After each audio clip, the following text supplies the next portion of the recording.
We live in a time where masculinity is shamed, and men don't know what it means to be a man. As a pastor and counselor, I've spent the better part of my life equipping and training others. My goal with this show is to translate my hard-earned experience into tools and tactics to help you become stronger as a man. This is the BraveCo podcast. I'm your host, Jason Vellet.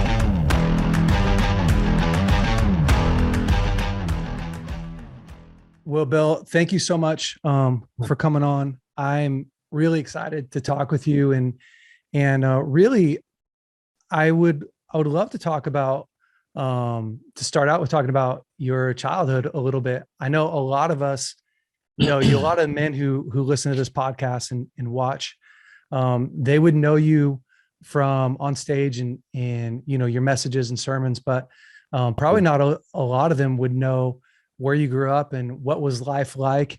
And a little bit, my real question is, how was masculinity modeled for you when you were young? But if you could take us through a little bit where you grew up and where you came from, and then how masculinity was modeled for you, that'd be awesome. I was born in Minnesota. I lived there till I was 2. We moved. My dad was a pastor. We moved to Eugene, Oregon, and I was there till I was 6. My dad took a position at a Bible school there. And then when I was 6, I moved to Sacramento, California, where my dad took on an associate pastor position at what is now Capital Christian Center. Okay. It used to be called Bethel Temple. And we were there till I was going into the 9th grade. Yeah. And then was moved down to LA, Downey. And I was there till through high school, and then after high school up here in Redding. Masculinity, I don't know. To be honest, it was just kind of common sense. Yeah. It was a little different culture then. There wasn't. I mean, I grew up in a family that hunted and fished, and my dad was a pretty outstanding athlete growing up, and I followed in his footsteps in my pursuit of athletics. And those things are generally associated to masculinity, not always, but oftentimes they are. Yeah. And so that was, my grandfather, my grandparents, my grandfathers, and my uncles, and all those male figures in my life where they weren't all hunter fisherman types, but they were all, very confident in who they were, and so their leadership was strong. The cool thing is my family has my dad's mom was actually the pastor, not my grandfather. My grandmother. Yeah, and so there was a huge place. That's on my dad's side of the family. On my mom's side, they served under Amy Semple McPherson for a number of years. So they had a high value for women in ministry. So it wasn't a male dominant thing.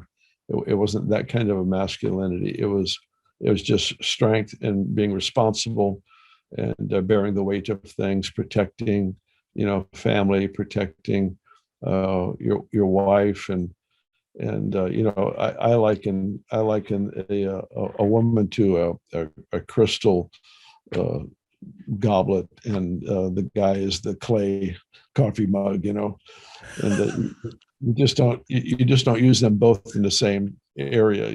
Yeah. The Bible refers to the woman as the weaker vessel, but it's not weaker in the sense of inferior.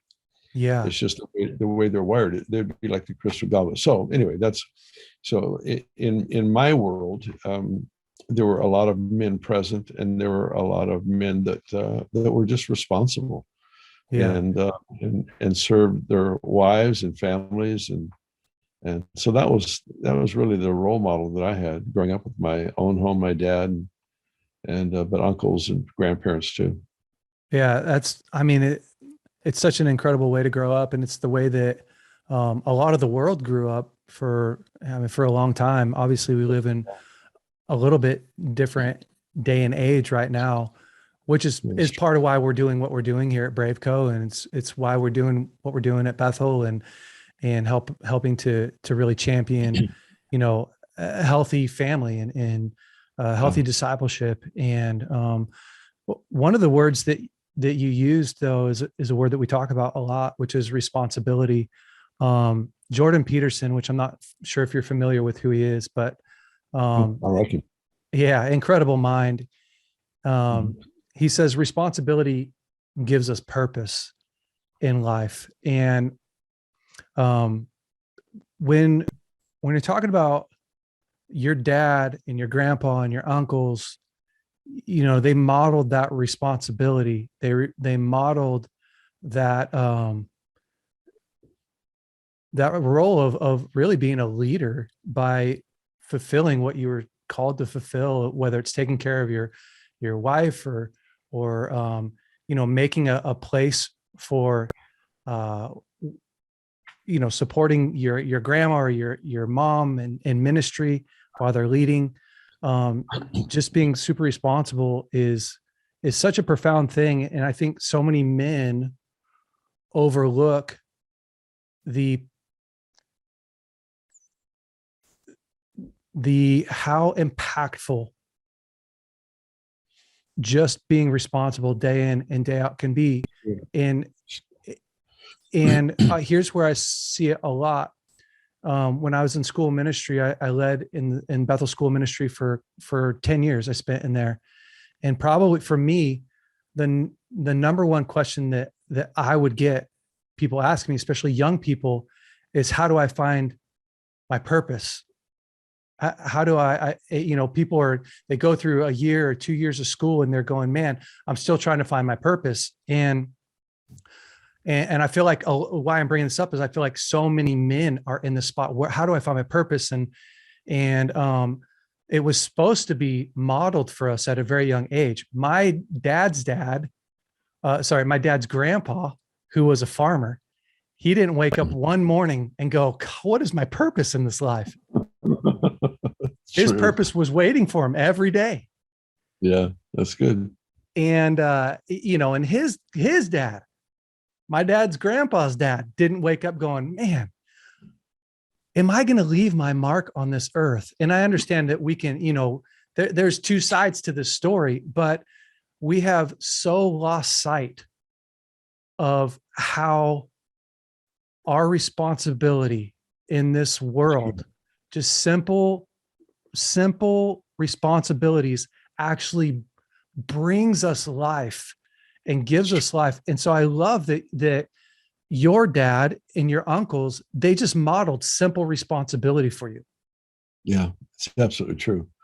One of my uncles died when I was about probably 10 or 11 years old, back in Minnesota.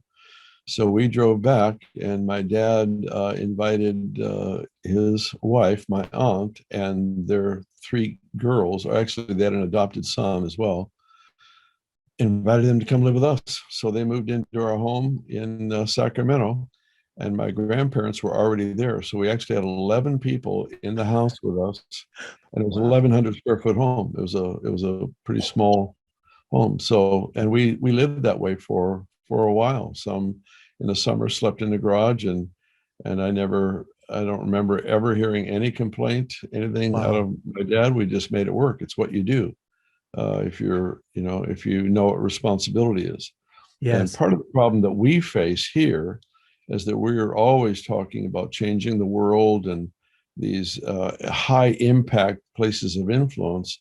Yes. And so people are looking for their purpose, in being a president or a CEO or, yes, the designer of some new thing, instead of realizing the farmer that goes to work every day is creating a momentum that leaves a mark in the earth. The mechanic that repairs cars with integrity and lives a responsible lifestyle and influence those that he works with. And that really is how the world has changed. It's through those things. I believe in the high positions of influence for sure, but yes, but most of life, if you look through Scripture, Elisha was plowing when Elijah called him into the prophetic ministry, and so often you find people that are not willing to do the plowing. and they Yes. just they want the big ministry, and it's just not going to happen if you can't work with the natural, if you can't work with the mundane, if you can't be faithful there. Then I wouldn't trust you with the supernatural. And that's really the heart and soul of it for us, is getting people that will be practical, responsible in the practical things. And I mean, gosh, it's so profound. I wish that people could, um, I wish that they could really somehow get a revelation of just really how powerful that is.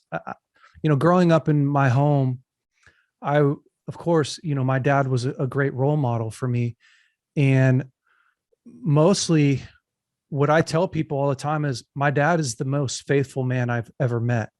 He's just so ridiculously faithful to really whatever has been put in front of him. My dad has a ridiculously hard work ethic.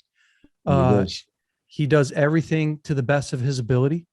But then he always is going above and beyond. I remember when I was a young kid, especially when the prophetic, it may have been going on way before this, but I wasn't aware of it as so young, so I remember 14, 15, 16 years old, and my dad really growing in his gift in the prophetic. And I remember my dad,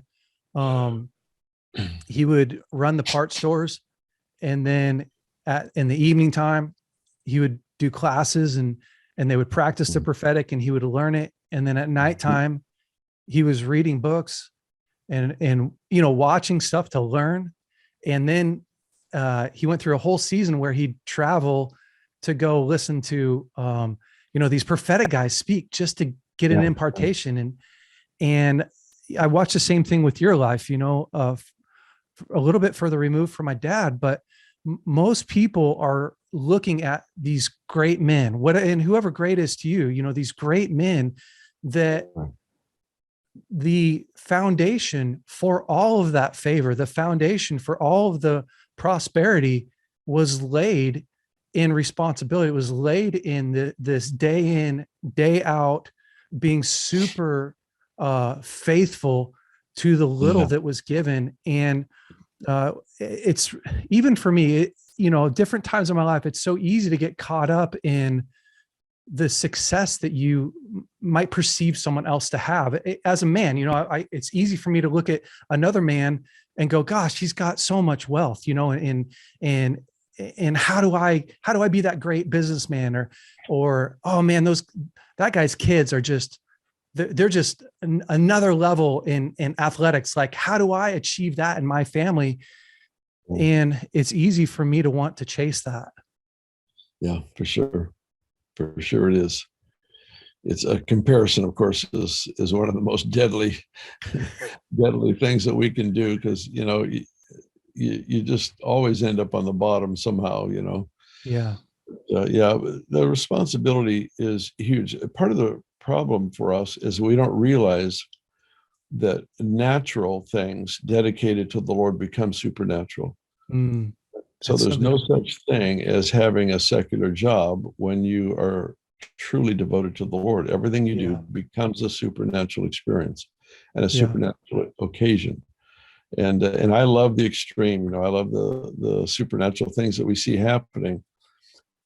Part of our problem is that we compare the simple things with those extreme things. And if you think of Israel, they had to have that challenge when they have bread appear on the ground every day, manna appear on the ground every day. They have water coming out of a rock. They have the visible, manifested presence of God, the fire at night, the cloud by day. All these things took place.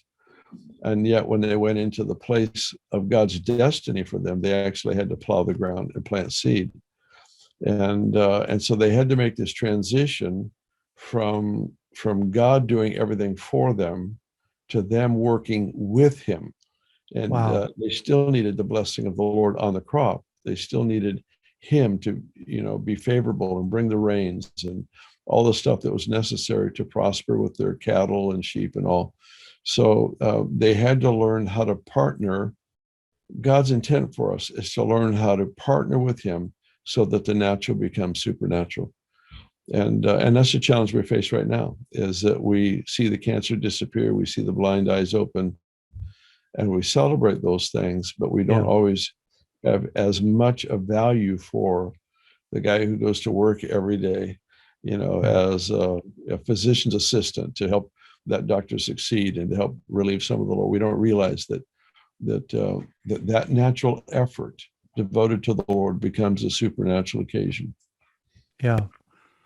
And really unlocks the favor of the Lord and the blessing of the Lord in someone's life. And it's a great reminder for all of us out there to ask yourself, like, are you allowing the Lord to bless you through the things that you're doing every single day?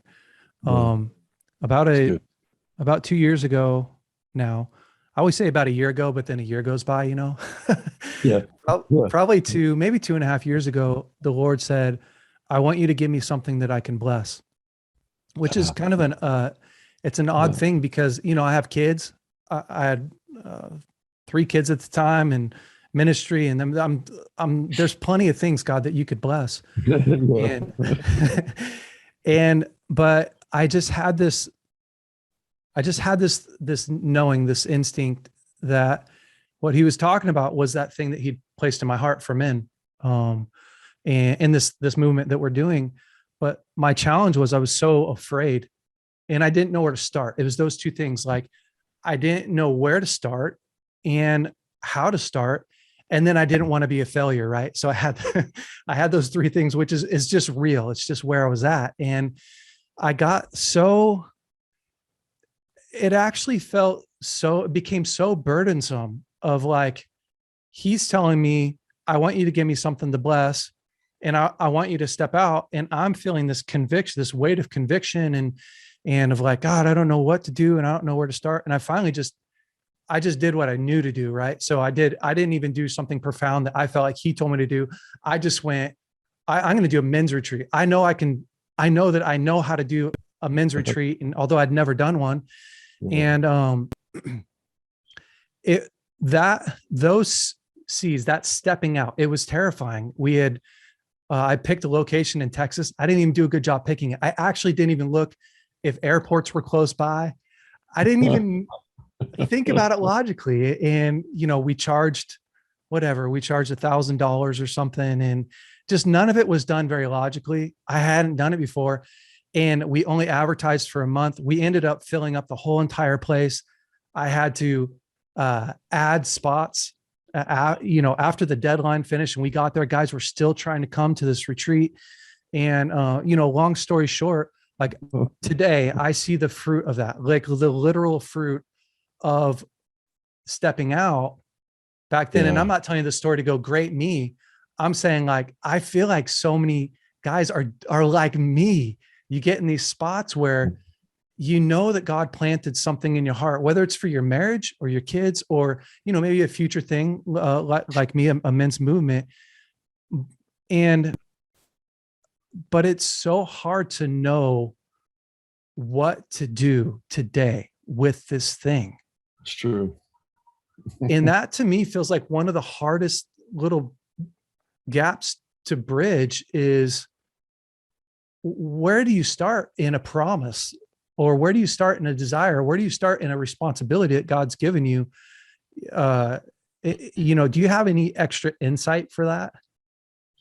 Well, part of our deal is if we were just, working down at a grocery store and we had a new idea on how to do something, and we weren't believers, we would just chalk up our risk taking to how to develop in my profession or whatever.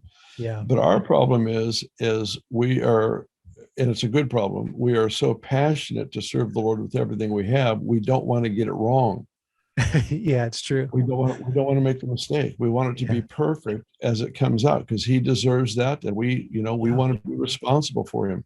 Yeah. So part of learning to be responsible is we end up with the temptation of taking on too much responsibility for something, where the weight, we're not there. There's a difference between acting in faith and then having God make it work and taking the responsibility of making it work ourselves. There's a huge difference between the two. And so as people who love God and want to do everything just to honor him and please him, there's that perfectionist thing that gets on us where we don't want to, we don't want to get it wrong. I don't want to get it wrong. So I'm not even going to try. It's safe for me just to leave room for the experts to do it. Yeah. And it was that really kept me behind the times in my writing years ago. As I just didn't want to get it wrong. Yeah. And it wasn't until I just, stuck my neck out and said, I'm just going to go for it. Yeah. That things actually came together. So I get what you're saying. We're just, especially as believers, we have that perfectionism. Perfectionism is religion. Perfectionism is form without power. Excellence is kingdom. And so if we can just assume I'm going to do the best I know how to do, and I would be able to do better in a year, but it needs to be done now. So I'm going to do it now. It's the same with like writing. I mean, I look at what I wrote and I go, oh, I could have said that so much better. Yeah. But that's life. It's hopefully we continue to grow. Hopefully in 5 years, I'll look back at what I'm doing now and go, oh goodness, we could have done it so much better. But that's you have to be willing to go through that painful journey. Yeah, it's so true. It's funny that you brought up writing. My dad was really encouraging me to, well, actually, I had a heart to write a manual, a counseling manual, and just the tools, the simple tools that I use, that I've used for a long time to help people. And so I talked to my dad about it, and he's like, "Oh, you should do that," and a year into it, he checked on me and he said, "Hey, where are you at with that manual?" A year later, right? And I said, "Oh gosh, I'm halfway done." And he said, "Halfway done?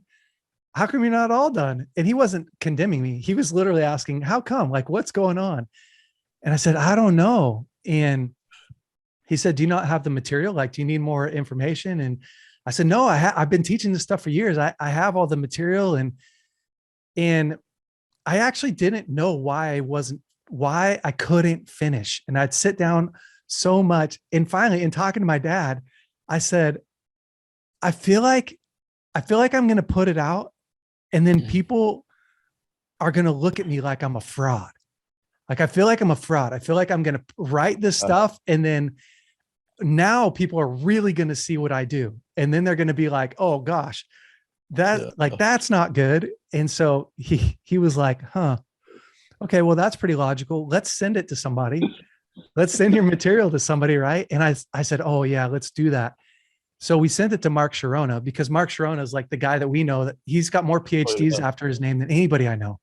Yeah, and exactly. Secretly, I was hoping that Mark was going to come back and be like, "Yeah, I probably wouldn't publish this," because then, right, I would be let off the hook and I could just walk away from it. And he wrote my dad back and said, "Oh, this stuff's brilliant. I love it. Your son's just doing awesome."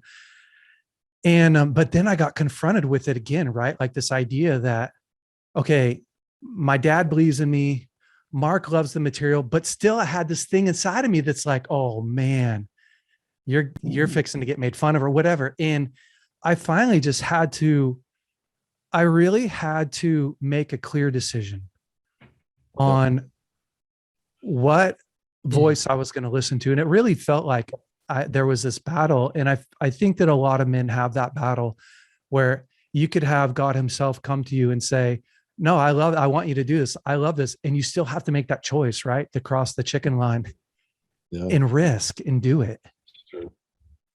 It's so true. It's so true. That's just, we just have to, sometimes just suck it up and, how would I act if I was courageous, and then do that. Sometimes it's just what you do. And at the moment, it looks like anything but courage, and it looks like anything but faith. But when it's all done, you look back and you go, you know what? There was a measure of courage there that the Lord really honored. And there was, I did express faith that I didn't even know I had. And so afterwards you look back and you can see it more clearly. But yeah, I get it. It's challenging. It is, changing subjects a tiny bit, but our world where our world is at, we're in a really interesting place, and especially with men today. The fatherlessness is just such a massive issue, and to me, it's the biggest issue that I'm focused on, and I think would bring probably the most help to our nation and to the world is for fathers to come back into right alignment. And when we look at the world today, almost half the kids that are being born to homes without fathers or active fathers in them. And we could all look at the result of that, which would be abortion and incarceration, right? These kids grow up with all this pain and they don't know how to solve the pain. And then they end up in drugs, and the drug use leads them into, stealing and lying and cheating. And they end up in prisons, and it's just such a horrible, horrible existence that our men, our women, our children, this isn't just an issue that men are facing. This is an issue of families, and therefore our society is in real trouble. Outside of God, we'd be like, holy smokes, we're just in some massive trouble. The Bible speaks so clearly about discipleship and about family and about, I'm thinking of Acts chapter 2 and those different places of unity. And I feel like discipleship is one of the main keys to us turning things around. I would really love your thoughts on discipleship and your thoughts on where we're at as a nation today, and just maybe some insight, some deeper insight into, revelation, what you feel like the Lord is calling us to, and maybe some solutions, things like that. Well, discipleship obviously it's huge because he told us to do it, to disciple people and then to disciple nations. Yeah. And your dad is a great example of that. Just his life was transformed when he was kind of adopted by a spiritual leader that was just a little bit older than he was spiritually, but and discipled him. And it wasn't until then that he really started to have breakthroughs in his life. And if we just get back to the concept, two are better than one. When you're being discipled, you have partnership. You don't just have somebody telling you how to live. That happens, but you have partnership. You have somebody saying, "Oh man, I hurt when you're hurting. I'm sorry you've got this conflict at home. I'm praying with you. I'm standing with you." And so you've got that sense of I'm not alone in any given situation, because you have that relationship of a spiritual father and a spiritual son. Yeah, it's huge. And your dad's done a great job replicating that throughout his life. I've watched him really disciple people well. Yeah. And so it's a huge thing. It's an important part of life, and it just takes intentionality. I've done a lot of discipling through the years, but a lot of it's been accidental. The best I think is when you're intentional and you set up the time and you sit down and you talk and you work through stuff. Yeah. And I do think there's a place. It's kind of almost feels like a dumb statement. There's a place for that and where we're headed. It's not just a place for it; it's pretty essential. Yeah. Because it's a tool that God anoints. You've got to pay attention to what He's anointing, and He tends to anoint His commands. And so when He says to disciple, it means here's something that's going to carry the weight of God's blessing, the weight of His glory. So discipleship is a very, very significant part of our life. Yeah. And I think if you look at the things that are working culturally, maybe the boys' club. In fact, there's this picture of a school teacher, junior high boys school teacher. I've seen it several times now over the last few years on Instagram. And he teaches the young men in his school how to be gentlemen. And so he makes sure they all wear a coat and tie. I mean, he ties the tie for them. He sets them up, awesome. And he teaches them manners. Yeah, he teaches them manners. He teaches them about opening the door for the woman. He teaches just common sense, simple things, but things that they're not going to probably learn otherwise because of their home situation. And, so it's one teacher on maybe 15 boys. Well, Yeah. that still works. It still works because Oh, yeah. they've got a standard in their life that is intentional Yeah. with taking time, intentional on where he wants to take them, intentional. Yeah. Well, he's not saying I know everything, but I do know this, and I'm going to teach you what I know. And so it's these guys, they grow up to be responsible. Yeah. I doubt that they face the same problems or temptations that some of the other kids in their school would face, simply Yeah. because they have a standard that's been set in their thinking that they're going to measure everything by. And it doesn't mean some won't make dumb choices. It just means they have a different place of reference to think from. And that's what discipleship does. Discipleship creates due north. It establishes that absolute that is worth working for. Yeah, it's so powerful. Back when I was young, Boy Scouts was massive, all across the country. And Boy Scouts was so cool because you had somebody teaching you these different skills, right? Manners, but also like knots and trapping and all these really cool things. And what it did for young men and Girl Scouts for girls, but what Boy Scouts did for young men is it gave them a place to build confidence, which I just think is the most cool thing, right? Because confidence is one of those things that you don't have unless you build it, unless you do little tiny pieces. And we don't think about that a lot, right? Like, unless you did something small today that led to a success, or it led to you understanding why you didn't get success. And then you try it again. And eventually you get this idea like, oh, I can tie a knot. Oh, I can tie 4 knots. Oh, I can trap. Oh, I can catch a fish. Oh, I can tie this knot and cast the rod and catch, and then by doing these simple things, like the Boy Scouts is so profound because you take kids and you teach them knots and you teach them a creed, on how to live life, and you teach them about hiking and you teach them about flowers and about nature. And somehow they have this idea that they can, out of that, it's like, oh, I'm a good man. I've got confidence. I can raise kids. I can grow a business. That came from not tying skills. That came from learning how to catch a fish. And that came from, and so discipleship to me is one of the most exciting, like really cool. And sometimes I feel like in certain maybe sections of the church, denomination of the church, I don't know, like we made it this really boring thing where we sit across from each other with coffee, even if you don't like coffee. And I tell you, my sins, and you give me some instruction on how to do better next time. And then, I want to show up next week, but I really don't want to show up to coffee next week. And it just becomes this thing of like, gosh.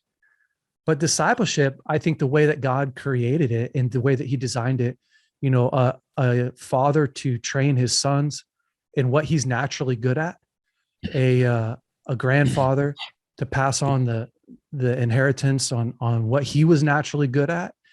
And so when I think about discipleship too, I just think it's one of the coolest places to give what you have.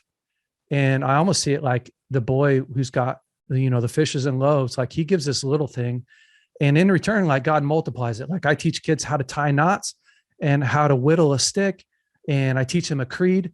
And then they go and they have all this confidence to do all this other stuff that I actually didn't teach them that stuff, but I gave them the starter pack. Yeah, it's a good example. Yeah. Which is so exciting. Yeah, that's beautiful. Great example. But that's exactly what happens is you create a momentum in their life that affects other areas. It's beautiful. Yeah, it's so much fun. Do you have any thoughts on just any insight? Has God been speaking to you at all about where we're at as a nation? And maybe I'm just on a personal level curious. Do you feel like you have a resounding word in your spirit for where we're at right now, in the world today, and in what's happening going on? I know that God has a strategic plan, but I don't have a clue what that strategic plan is sometimes. I'd love to hear kind of your thoughts on that. Well, I actually talked about it this last Sunday. Mm. The point is this, is you can tell what the enemy is afraid of about you Mm. by what he attacks. Mm. And his attacks are sometimes very outward. They have to do with devastation, with crisis. But most of his attacks come in the form of a question. And so he came to Adam and Eve and said, has God said, trying to get them to join with him in questioning what the Lord had said. And then to Jesus, the last Adam in Luke 4, came to him and said, if you're the Son of God. So the last thing the Father spoke over him at his water baptism is he declared, this is my beloved Son. So it's the very first thing that the enemy attacked. Mm. So what's happening all around the world, it's what's happening right now is the most insane stuff I've seen in my life times 1,000. Yeah, I agree. You have, and I don't say this in a mockery sense, I say it in an alarm sense. When you have a guy think he's a girl and vice versa, and that the guy can have a baby, and that the media agrees with him, and we've got all this stuff going on. Every bit of it is an assault on identity. Mm. So that tells me then, what does the enemy fear most? He fears this generation finding out who they are. Mm. So where do we serve? We serve by identity. We were created in the image of God. Why? We were created in the image of God so that we could have a heart-to-heart seamless relationship with the Almighty God. That's Wow. the purpose for our creation. And you go on from there and you talk about, if there's a designer, you can't have design without a designer. Yeah. And so the little thing that I run through is that, all right, if there's a design, then there's a designer. And if there's a design, then there's a purpose. Yeah. Design creates in the design purpose. If there's a purpose, there's a destiny. Mm. If there's a destiny or an intended outcome, then there has to be accountability to make it work. Mm. So the effort of this culture to destroy the concept of God as the creator is the last ring on that ladder is the issue of accountability. People want to do whatever they can to avoid the pain of thinking they'll have to give an account of their life. Mm. And what we get to do, excuse me, You could. what we get to do is make sure that we are established strong in our own identity. And I don't mean just male and female. I mean like our identity. Who has God made us to be? Yeah. I never think of myself as the sharpest knife in the drawer, but I am a knife in the drawer. Yeah. And so I'm going to be settled with that. There are many people that do everything I do better. Mm. That's okay, because I have the privilege of serving where I am with whatever measure of excellence I understand and I have at my disposal. Wow. And so you own up to responsibility again, that my task isn't to beat somebody else at what they're doing. My responsibility is to be able to give an account of my life before the Lord that I did what he assigned me to do. And so this whole thing of the enemy is attacking identity across the board. Yeah. He attacks at a level I never ever thought would have been possible. And so he's attacking identity. Why? Because he fears this generation figuring out who they are, that they were actually born for such a time as this. And the church, if we get it deep in our own heart, in a non-combative way, we can call people to their destiny. And that's really what I believe one of the main assignments we have before us right now is calling people to their destiny and their identity. Do you have a sense on like a specific avenue in your heart that you feel like God's went, I want you to do it this way? What do you mean? What do you mean? Say avenue? Yeah. Like I know one of the ways that we can unlock somebody's identity is through the prophetic, So my dad would probably go, Right. The prophetic, I feel a big mandate this year on the prophetic, or, I agree completely. It's one of the most, if not the most powerful tool in our tool belt for establishing people in identity. Mm. And we've got to get over the notion that I have to become a prophet to do it. You know, Moses said, I wish of all God's people were prophets. And Yeah. Paul taught that all can prophesy. And so there's the notion of hearing what God is saying and declaring it, and over a person's life. And I in the years that I've been doing what I'm doing, I don't think I've ever seen a more quick or effective tool in getting people established in their identity than the prophetic. I think you're exactly right. And I've watched your dad do it so many times, just people that were so stuck, and he would come along with that word, and it would release, it would just break off all the lies. It would just, Yeah.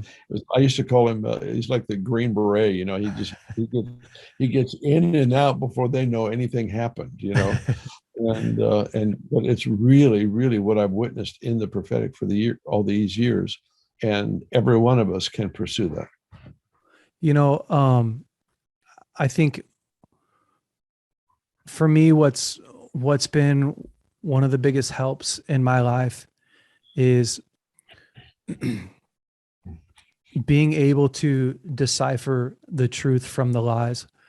And you would think that we would just be phenomenal at it, right? Because gosh, how much time do we spend practicing? And I mean, I've just been in this culture forever, and yet somehow it can still be a challenge, you know? And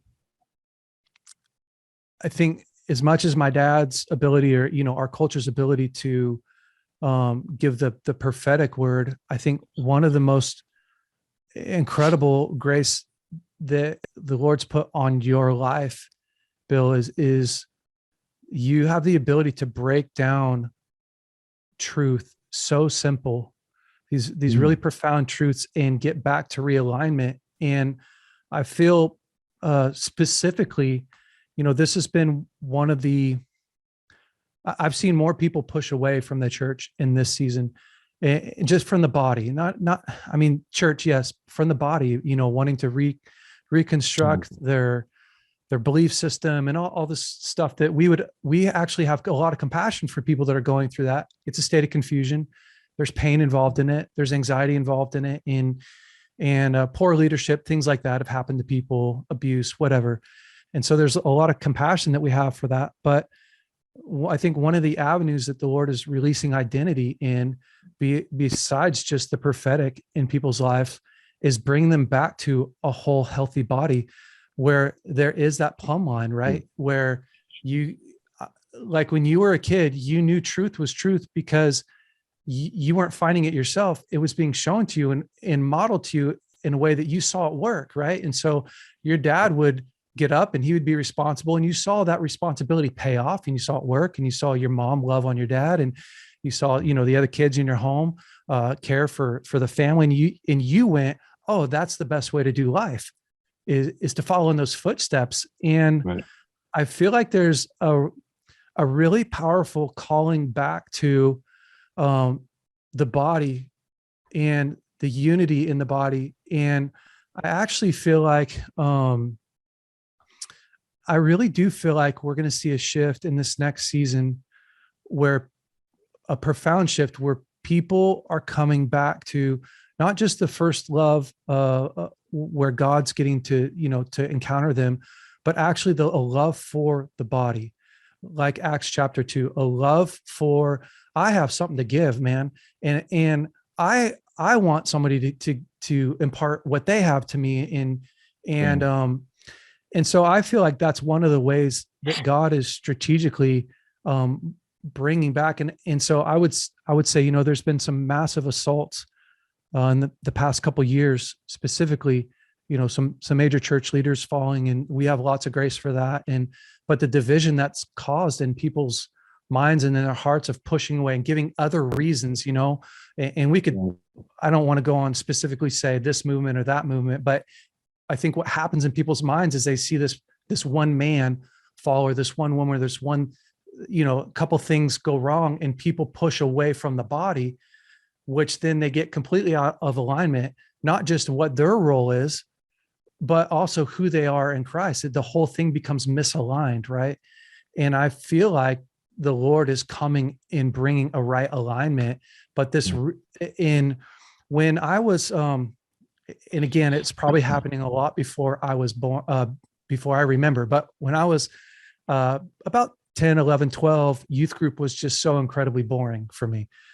And I hated it, man. Just the idea that you needed to sit in seats and sing specific songs. And it was just boring. The songs were boring. But there was a massive shift when I feel like when revival came and hit, and when God's presence started to show up, it was no longer my parents I wasn't going there to be responsible. I was going to encounter God, and it was fun. I wasn't there to obey my parents. There was a motivation beyond just, using my willpower or whatever, my obedience. And I feel like that same type of shift where I went to church, I went to youth group because that's what I was supposed to do, according to my dad and my mom. And I believe that that's great, but it shifted for me. Everything shifted at 14 or 15. And from then on, and I've had my ups and downs, of course. It was where I belonged. It was the place where I received the most, and I was able to give the most. And it was the place where I connected to God, not just in a physical building, but in my purpose and my life. And I feel like there's a massive wooing back to God that it includes that reverence. I can't remember who it was. You will know this, but when they would come into a different city, where that reverence would fall over the city and people would begin to repent, like that. Like God is just I feel like God is strategically doing something new in this season. And so I just wanted to add that to this conversation. God is God, and he loves these kind of scenarios that we're in. He's not afraid at all. And sometimes I have to remind myself, like, he has this cool strategic plan, and he knows how to do that. Like, he knows how to use this. It's true. It's awesome. It's true. And maturity for us is just learning to trust. Yeah. And the trust is really the target of the Lord for our hearts, is that regardless of how it looks, that our response is to trust him. And it's a great example. Bill, you've been such an incredible mentor in my life and example. You've just given me so much inspiration, different times in my life, specifically my nervous breakdown. There was a message that I would just play over and over again, laying on the couch. And because the word of the Lord was for me was in that message, and you just pulled me out of so many dark times. I've had the privilege of, dating your daughter when I was young. And I'm just saying that because it's how close our families were, and really learning what it meant to be a man. And I'm just so grateful and thankful for your friendship. Even more than a mentor, you've been a friend to me, and just a great encouragement. And so, I just thank you so much for that, Bill, in my life. You're so welcome. So welcome. What a privilege. Yeah. One of the great joys of life is having friends where entire families are friends. Yeah. And of course, that's the case with you guys. So it's an absolute treat. And I love seeing what God's doing in you and through you. It's beautiful. Thanks, Bill. I appreciate it. For men that are on this podcast, probably all of you guys are really familiar with Bill. I would highly encourage you, men, if you're not already following Bill's podcast, if you're not watching, and following along on the Sunday messages, Bill's one of the greatest places of strength and encouragement, of profound truth, profound revelation. And I would highly encourage you, men, to really join what God's doing in our world today by going and partnering with Bill. And you can follow him on Instagram and all the places where you follow everyone. But Bill, thank you so much for your time today. I appreciate it so much. I appreciate you. Love you so much. Keep it up. Love you too. Have an incredible day. Yeah. Bye-bye. Hey guys, thanks so much for listening to the BraveCo podcast. If you like this podcast, would you please rate it, review it, leave us a great comment. And if you like this episode in particular, share it with your friends and family. That helps us to spread the word. Guys, stay brave. We'll see you next week.